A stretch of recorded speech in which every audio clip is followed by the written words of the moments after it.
बिस्मिल्लाहिर्रहमानिर्रहीम। अस्सलाम वालेकुम। उर्दू फन टीवी में खुशामदीद। मेरे मुताबिक जो न्यूज़ चल रही है टिकटॉक पे और इतनी ज़्यादा वायरल हुई है कि मुझे खुश हुआ है। आपकी दुआओं से मुझे खुश हुआ। मेरे सारे दुश्मनों की ये चालें तो उनका तो यही दिल करता है, पर अल्हम्दुलिल्लाह मैं सही सलामत हूँ और मुझे कुछ नहीं है। और ये सारी मुखालफों ने प्रोपेगेंडा किया हुआ है। मैं आपकी दुआओं से बिल्कुल खैर खैरियत से हूँ। बहुत शुक्रिया।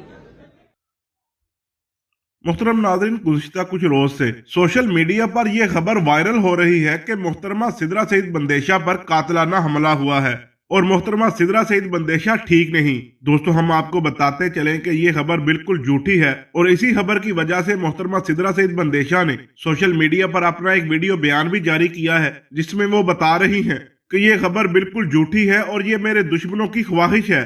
अल्लाह के फजल और आप लोगों की दुआओं से मैं बिल्कुल खैरियत से हूँ। हमारी भी दुआ है कि मोहतरमा सिदरा सईद बंदेशा को अल्लाह रब्बुल इज्जत अपने हिफ्ज़ो ईमान में रखे और 2023 के इलेक्शन में मोहतरमा सिदरा सईद बंदेशा को कामयाबी अता फरमाए। आमीन। वीडियो अच्छी लगे तो लाइक एंड शेयर जरूर कीजिएगा। मिलते हैं किसी अगली वीडियो में, तब तक के लिए अल्लाह हाफिज।